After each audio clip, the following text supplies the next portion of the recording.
Hinalay umano ng kanyang class advisor ang 8 taong gulang na grade 3 student sa loob ng isang eskwelahan sa Tarlac. Nangyari umano yan sa tinatawag na confession room kung saan dinala rin umano ang iba pang estudyante. Nakatutok si Jonathan Andal. Exclusive. Bakit ganun yung pinagawa mo? Bakit ganon, kababoy?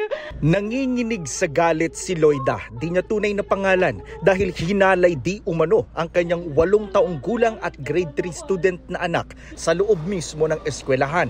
Ang suspect mismong class advisor nito na 23 anyos na lalaki. Dito umano nangyari ang insidente sa mistulang dirty kitchen na karugtong ng classroom. Ang tawag daw dito ng guro, confession room. Pero ang tawag daw ng bata rito, dark room. Nagkaroon daw ng kutob si Loida nang bigla raw ayaw nang pumasok sa eskwelahan ng anak na bigla-bigla raw nagsasalita mag-isa at lagi raw binabanggit ang pangalan ng kanyang teacher. Hindi na mababalik. Hindi na mababalik. Natatrauma yung anak ko. Lagi niyang sinasabi, Mama, dark room. Ayoko pumasok sa dark room.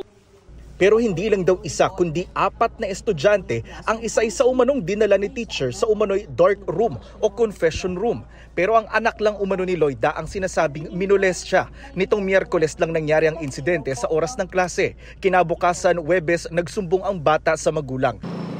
Nag-report sa Paniki Police at agad na aresto ang teacher sa mismong eskwelahan. Wala po siyang ibang sinabi kundi dinideny niya po yung mga ni-report sa kanya na pamumolestya. Pero isang gabi lang sa kulungan ng teacher dahil nang isa lang na ito kinabukasan sa inquest proceedings noong October 31, iniutos ng piskal na pakawalan ito. Depensa rin ng abogado ng teacher, illegal ang pag-aresto.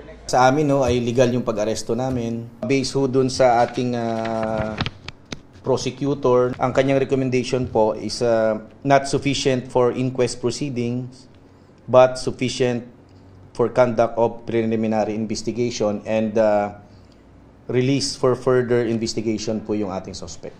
Pinuntahan namin ang naturang eskwelahan sa Paniki, Tarlac para makuha ang panig ng inirereklamong guro. Pero sabi ng presidente ng eskwelahan, suspendido na raw ang teacher simula ngayong araw. Tinawagan namin si teacher sa tulong ng acting school principal. Pero sabi ni teacher, base raw sa advice ng kanyang abogado, hindi raw muna siya magpapa-interview. Yung presidente naman ng eskwelahan, pumayag magpa-interview pero hindi sa harap ng kamera.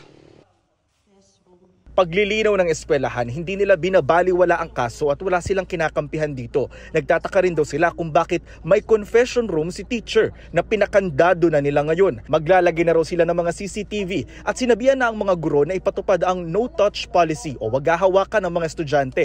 Nangako ang eskwelahan na makikipagtulungan sa investigasyon at kakausapin ang nagrereklamong magulang pati ang inirereklamong guro dahil gusto rin daw nilang malaman ang katotohanan.